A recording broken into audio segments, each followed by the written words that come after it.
Pour convaincre un patron d'entreprise de l'importance de la création de valeur associée à la marque, il y a plusieurs façons de le faire. La première, c'est de le faire réfléchir à l'hypothèse d'une cession de son entreprise. Et dans ce cas-là, il verra bien que la marque est finalement un des éléments essentiels qui va être valorisé dans la transmission d'entreprise.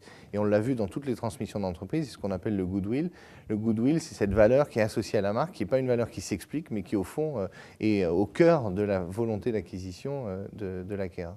Bon, comme il y a beaucoup de patrons qui ont du mal à se projeter dans une transmission, sinon il faut essayer de se poser 2 minutes et d'expliquer aux patrons d'entreprise l'importance de la marque au-delà du marketing. Au fond, la marque, il identifie bien le fait que c'est associé à des ventes, à des consommateurs, à un désir d'achat, mais il faut lui ouvrir sur d'autres dimensions de la valeur de marque. La dimension de valeur de marque associée à l'employabilité, le fait qu'on attire des talents ou qu'on motive des managers, le fait qu'on inspire confiance, le fait qu'on a des relations sociales apaisées ou des relations avec les partenaires qui sont rassurés, les fournisseurs qui ont confiance dans l'entreprise, la valeur auprès des stakeholders et notamment la valeur auprès des marchés.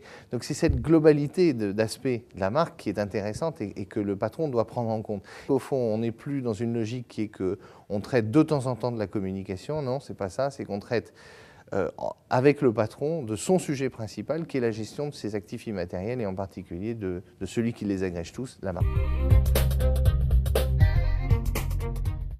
Pour les directeurs de la communication, la question de la valeur, elle est devenue absolument centrale et elle les oblige à changer le regard qu'ils ont sur eux-mêmes et à changer le regard que les autres ont sur eux-mêmes. Changer le regard qu'ils ont sur eux-mêmes, c'est se dire, au fond, le directeur de la communication, il doit refuser d'être en aval et il doit tout faire pour se remettre au centre de l'entreprise. Il doit se mettre dans une situation où il est, en fait, porteur de quelque chose qui appartient à tout le monde, qui est transversal, qui peut être influencé par l'action de tout le monde. C'est évident que le DRH influence la marque, que le directeur du marketing influence la marque, que le directeur de la recherche influence la marque, que les stratégies qui sont développées par tel ou tel patron d'entreprise à l'étranger, dans les filiales, va impacter la marque. Et donc, au fond, le directeur de la communication, il doit refuser cette double marginalité qui est de dire qu'il n'intervient que dans les crises ou qu'en aval. Il doit se mettre au centre de l'entreprise et il doit tout faire pour que chaque membre du comité exécutif considère qu'une partie de ses fonctions est de faire de la communication, de penser à la communication. Alors, en changeant cette organisation, en refusant les silos qui sont souvent associés aux organisations traditionnelles, en refusant aussi l'organisation segmentée d'une marque qui serait seulement dédiée au commercial et d'une marque corporate et d'une marque financière et d'une marque RH, le tout étant toujours décomposé, mais il faut absolument se battre pour recomposer, pour réintégrer toutes les dimensions de la marque. C'est la fonction fondamentale du directeur de la communication dans les entreprises aujourd'hui. Le directeur de la communication, il va avoir au fond plusieurs rôles, mais il va faire ce que j'appelle un programme éditorial, en fait. C'est-à-dire qu'au fond, il va réfléchir non plus sur le fait d'avoir un logo et un message unique et d'asperger tout le monde avec ça tous les jours, 360 degrés et 365 jours, parce que ça ne suffit plus aujourd'hui d'être dans cette sorte de monologue de la marque. Aujourd'hui, la marque, elle doit se réinventer dans tous les contacts, tous les jours.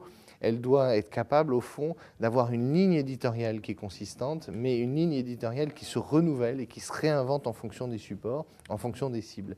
Et c'est là où la gestion des contenus est devenue une question fondamentale pour les entreprises. Parce que, en fait, ces contenus, ils doivent permettre d'avoir toujours une cohérence, quelque chose qui renvoie à l'identité de marque, et en même temps, il doit créer de l'intérêt, créer du renouvellement, se réinventer. C'est pour ça qu'au fond, on est passé d'une logique d'émission de messages à une logique de délivrance réinventée tous les jours de contenu.